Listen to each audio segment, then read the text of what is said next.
you're a student or a teacher, the countdown to back to school is officially on. For many teachers, this time of year means going the extra mile to prepare their classrooms.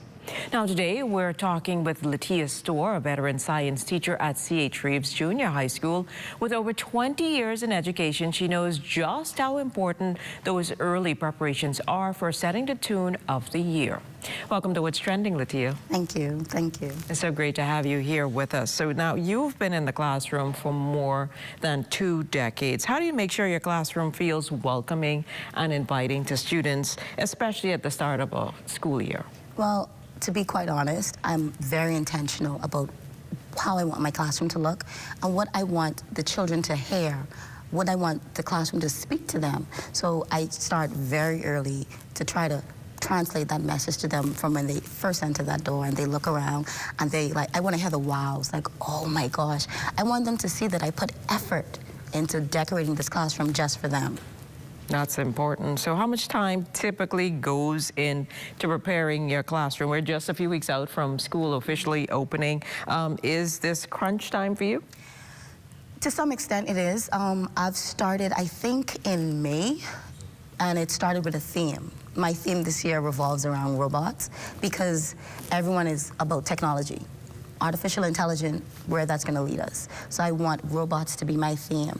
So I very specific about my color, my subject, content charts I want to use, and the lettering. So it takes quite a few months to get all of that locked down, and I'm still not finished yet.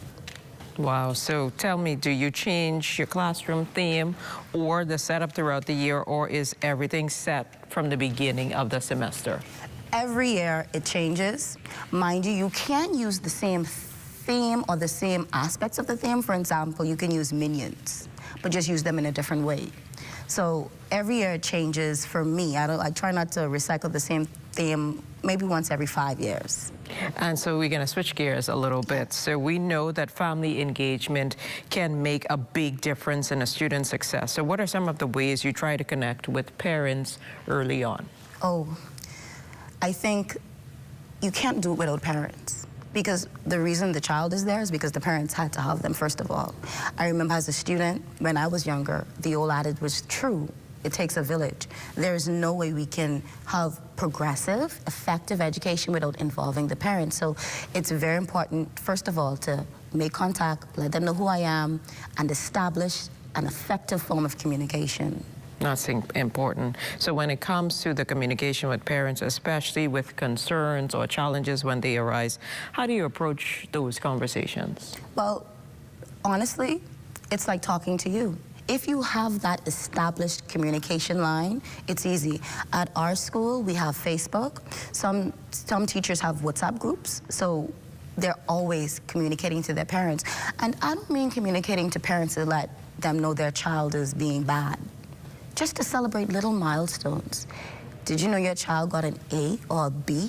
Or they passed this exam today when previous units they may not have did very well. So it's making that established communication and having a regular form of communication with parents. And in your experience, what would you say builds real trust between teachers and parents, particularly in communities where there may be some gaps in, say, communication or educational background? I think what's important is letting people know they feel valued and let them know that they feel seen and represented.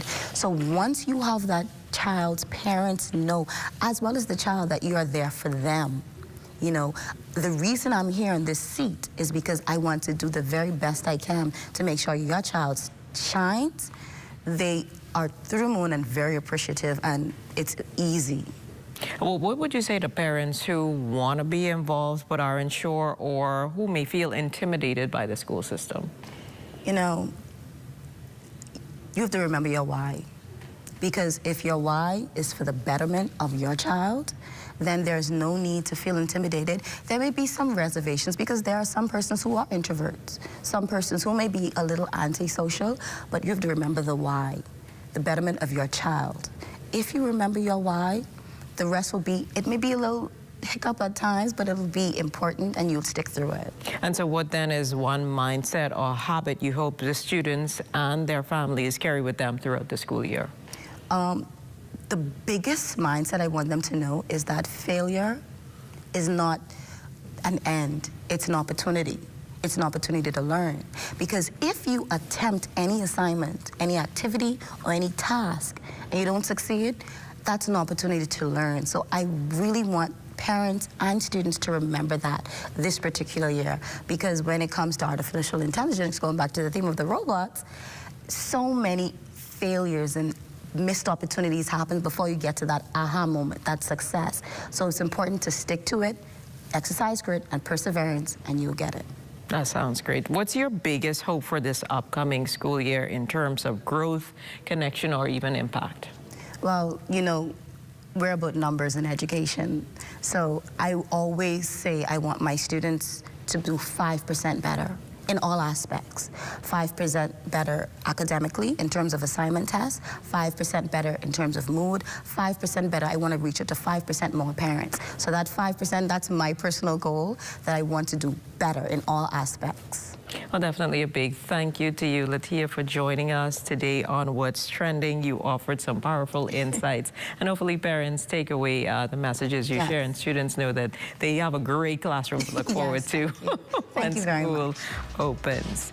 So when What's Trending continues, we'll hear from a guidance counselor who's sharing practical tips to help ease students' anxiety as they prepare to head into a new academic year. Stay with us.